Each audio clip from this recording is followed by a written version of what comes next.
Now listen carefully to the conversation and answer questions 1 to 4. Hello, sit down, please. Thank you.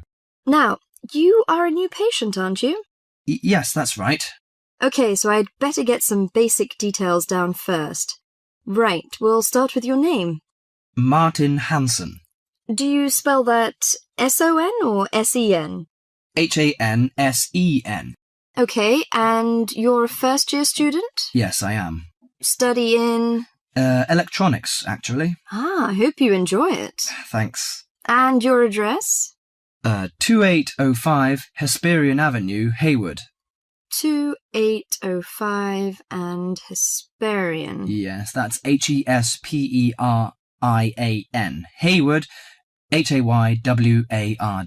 And your phone number?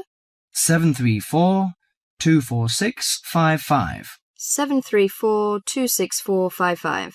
No, you got the 6 and the 4 the wrong way round. It's 246-55. Huh? Sorry, right. And, when were you born? The 15th of June, 1986. Here in New Zealand? No, I was born in Sydney.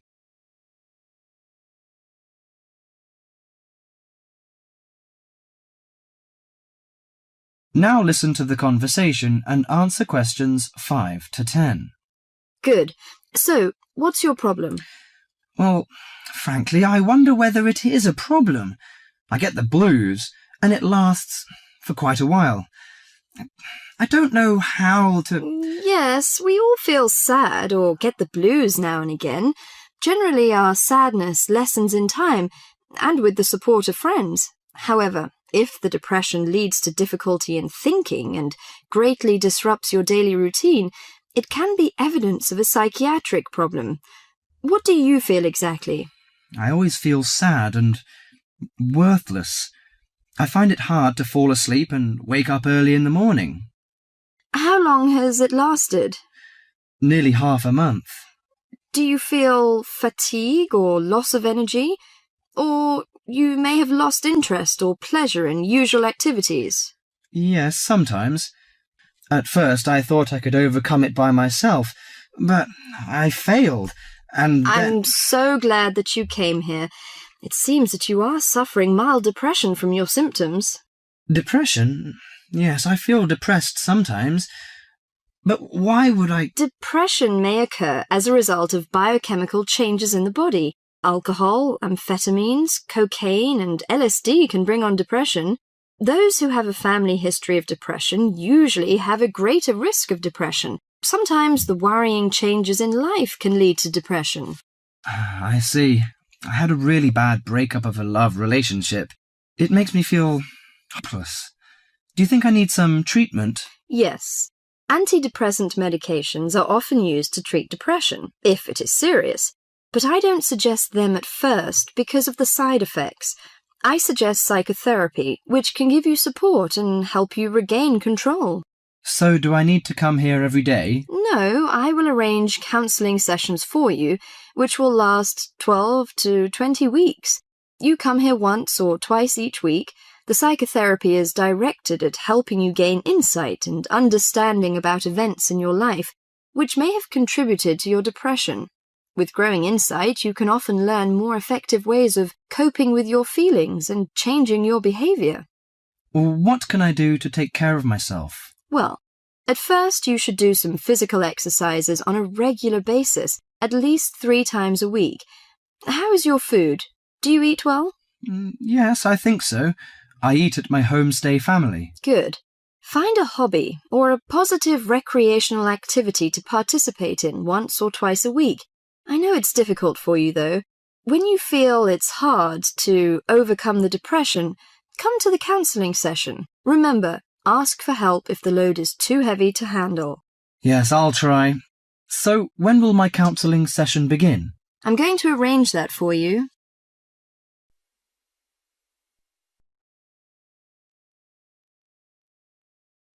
Now listen carefully and answer questions 11 to 14. Good morning, folks, and welcome to the Information Roundup on your own local radio station. This is Larry Knowles talking to you this morning on Tuesday, the 25th of May. And the first item coming up is a reminder to you all out there about Canadian Clean Air Day, which is on June 6th. In case you weren't around for the last one, this is a chance for Canadians everywhere to focus on the problems of air pollution and to actually try to do something to help reduce the problem. How many Canadians do you think die annually because of air pollution?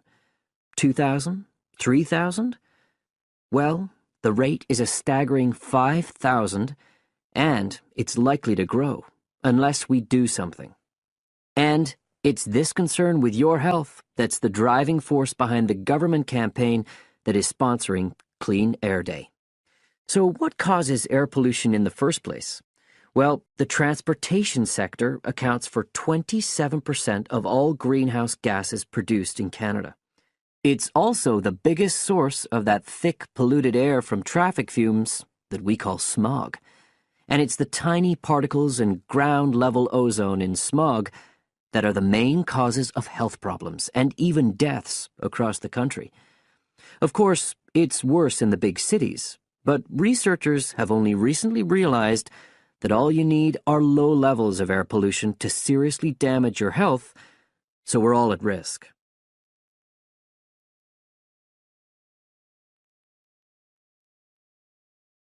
Now listen and answer questions 15 to 20.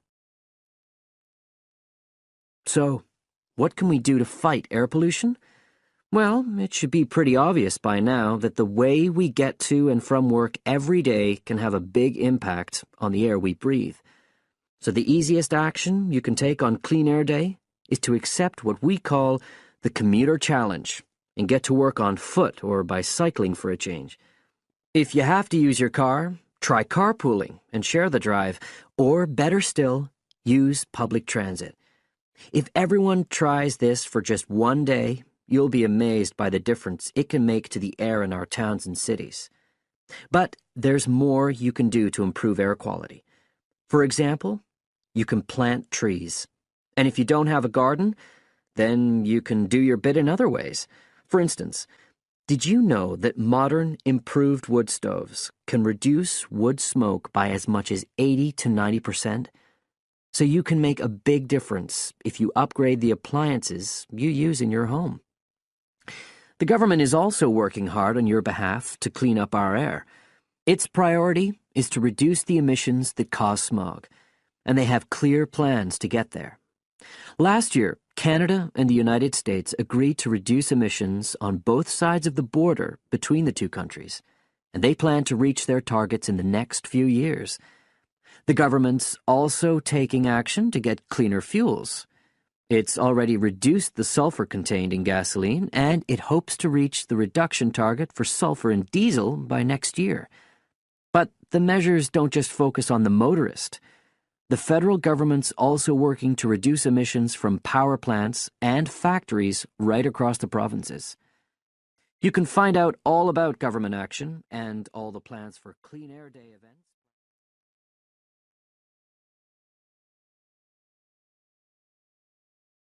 Now listen and answer questions 21 to 26.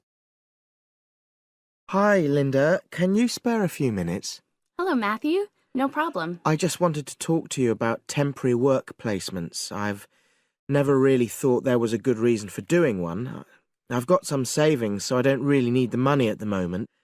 But I've had an email from the university about a vacancy that looks quite interesting. You did a placement last year, didn't you? I did, yes. In my case, I wanted to find out if I was making the right career choice before I began applying for permanent jobs. I thought I wanted to work in car manufacturing, but I wasn't sure, so I applied to Toyota. What was the application process like? Lengthy. There were a lot of different parts to it. The dullest one was a psychometric test. You know, when you have to answer loads of questions about yourself. And you're trying to guess what's the best thing to say. Yes. Then there was an activity that we did in groups, which I found really fascinating. Engineers are renowned for being a bit unsociable, but I thought we made a great team. And we had an individual task too. We had to sort through various business documents and prioritize them. It was just like what you have to do as a student, really, just with different content. What exactly were you doing on the placement? I was helping to design some diagnostic software to identify any waste in the car assembly process. Do you mean waste of materials? No, time. Anything that can speed the process up helps to cut costs. How did the work placement compare to being a student? Was it hard work? Yes, it was. I'd had full-time work before. I've done various unskilled jobs during university holidays, and some of those involve long hours. So I thought I'd find it easy. I was wrong, though. I think when you're on placement, you're always trying to prove yourself. So you push yourself hard to succeed? Yes. But I got a lot of support from my employers. They were always helpful. And then, at the end of the placement, I was given formal feedback. Do you mean on your engineering ability? Well, no. I didn't really need that because we had team meetings every other day. And so I had the chance to discuss technical issues and ask about anything that wasn't clear. The evaluation was about general workplace things, like organizational ability, initiative, that sort of thing. I get the impression you think you benefited from the placement. Well, the best thing is that they've offered me a job for next year. Depending on my exam results, of course, but still. A permanent one? Yes. But apart from that, I learned so much. The industrial environment was much more demanding than the academic one, so my general skills improved, like time management, meeting deadlines. And on the technical side, I learned new software packages, like MS Project. Well, I think you've convinced me that work placements are worthwhile, but while you're here, can you give me advice on something else? Now listen and answer questions 27 to 30. I'm about to make a start on the engineering materials module, and I've got a book list here. Can you have a quick look and tell me what you would recommend? That's if you can remember. Let's see. I do remember some of them. Yes, this one, The Science of Materials. I found the subject quite hard generally, but this book is very accessible, so it suited me. It doesn't cover everything, though. What about this one then, Materials Engineering? Oh, yes, I do remember that. But it's a bit out of date now, isn't it? Unless it's a new edition. I don't think so. But what I liked about it were the pictures. They really helped to understand the descriptions. It's useful just from that point of view. Let's see, what else? Oh, yes, that one there, Engineering Basics. I think out of all these, that's got the widest coverage. But I've looked at the contents page and it hardly mentions nanotechnology. Yes, you're right. The evolution of materials does, though. It's a recent publication, so it covers all the latest developments. It's a bit thin on the 1960s, though, and that decade was quite important. Well, it sounds as if they all complement each other in some ways. I don't suppose you can lend me...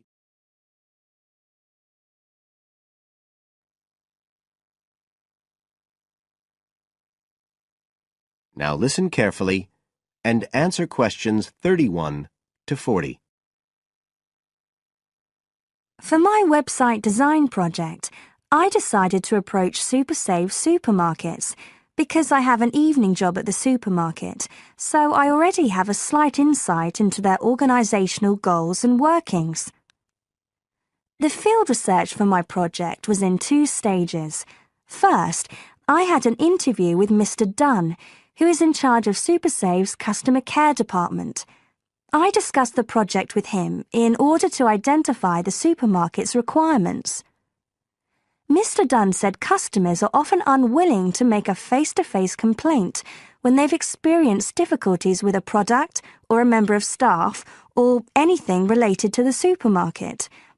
So he said a website which allowed members of the public to get in touch with the organisation and bring the problem to their attention in a private manner might be very useful, and we agreed that I'd work on this. For the second stage of my research, I devised a questionnaire to put to SuperSave customers. I needed to find out about the customers' experiences of problems together with their attitudes towards making complaints, both directly and indirectly.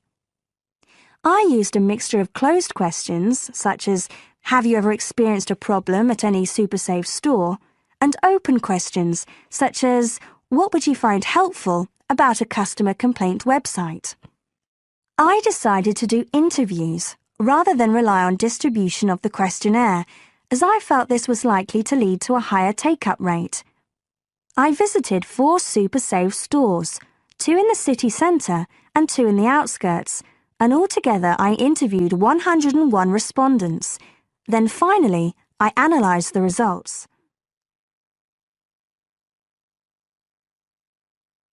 I found the results of the questionnaires to be very informative. I found that out of the total number of customers investigated, 64% had at some stage encountered a problem in a SuperSave store. Out of these people, the vast majority said that they hadn't reported the problem to any member of staff. They just kept it to themselves. The next thing I tried to find out was why they hadn't complained. Well, about 25% of the people I interviewed said the reason was that they couldn't be bothered, and a slightly smaller percentage said that they didn't have enough time. But 55% said the reason was that they felt intimidated. I finally asked if they would be more likely to complain if they didn't have to do it face-to-face, and nearly everyone I asked said that they would, 95% to be exact. I then set about designing the website to meet these needs. Once I'd completed the website, I made another appointment with Mr. Dunn to find out what he thought of it. Mr. Dunn said he felt that the pages would benefit his organisation by giving customers a new way of expressing their complaints and by making it easier to collect complaints, identify specific places where service and customer care were not as good as they should be, and act upon them accordingly. SuperSave is already a highly customer-orientated organisation, and he thought our website would be an excellent addition to their customer care effort. This is all well and good, but there still remains the general problem with websites, that there's a lack of access to online computers. Surprisingly, in my survey, I found that 88% of those interviewed had access to the internet, which I felt was quite high. But this access wasn't always direct. For some people, it was through their children and grandchildren and neighbours and so on, rather than being readily available in their own homes. This could prove to be a major drawback to the site, but it is still better to have it now to get the edge over competitors, however slight, and in the very near future, it is expected that almost everyone will have direct access to the internet. Another thing to consider is that at the moment I can only base our conclusions on data gathered from a tiny fraction of the supermarket's customer base. In order to get a better idea of how the site is doing and to see how well I have met my objectives, the site will need to have been up and running for at least a few months. After this time, it'll be possible to see whether or not people are actually using the site and if it's helping to make improvements to their customer service. It would also be interesting to study the effect of the site on staff at the supermarket. Morale could be dented as more complaints come in. Staff may feel they are being unfairly criticised and that there is no need for another way for customers to complain. But also, the site could boost morale by making staff come together to overcome the constructive criticism, and they may gain more job satisfaction by knowing that they are making a difference to the customer. So, overall, I feel my website has met my objectives, but there is scope for improvement and expansion. Are there any questions?